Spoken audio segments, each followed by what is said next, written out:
Cassie Ventura just named Kristina Khorram as keeping tabs on her for Diddy. Cassie Ventura is giving her testimony against Diddy right now in his trial, and she just name dropped Diddy's ex chief of staff, Kristina Khorram. Cassie Ventura started her testimony about her early relationship with Diddy, and she even admitted at the very beginning she took E without knowing because it was in a Gatorade bottle. Then she went on to describe the abuse that would start happening to her and how Diddy would keep tabs on her. The government asked Cassie Ventura, "How did Diddy keep tabs on you?" And she said, "We didn't live far apart. He'd send security to come find me or a trusted assistant."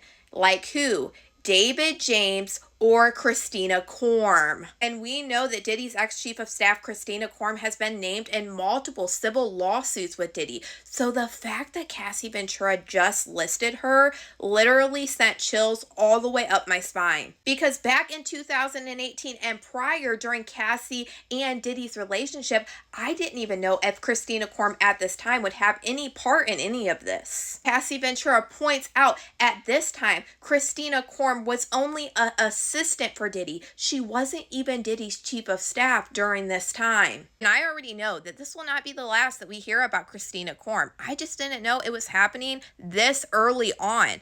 Diddy's ex-assistant, Philip Pines, who was on the fall for Diddy, admitted that he testified to the grand jury against Diddy, and he showed us so many pieces of evidence in his documentary interview. He showed text messages between him and Kristina Khorram of Kristina Khorram asking for all of these different freak-off supplies, and he also had voice memos from Diddy. When Philip Pines worked for Diddy, that was after Cassie Ventura and Diddy's relationship. We know after Diddy's arrest, Kristina Khorram went ghost. She deleted all of her social media accounts and even her LinkedIn, and we hadn't heard from her until just a couple weeks before this trial started. And then boom, right before this trial gets ready to start, Kristina Khorram came back from nowhere and she tried to say that she had no part in any of the awful things being alleged. I am hooked on this, and I'm going to be watching very closely to see if Kristina Khorram is one of the co-conspirators and if she is potentially flipping on Diddy. But y'all let me know what you guys think about all this in the comments.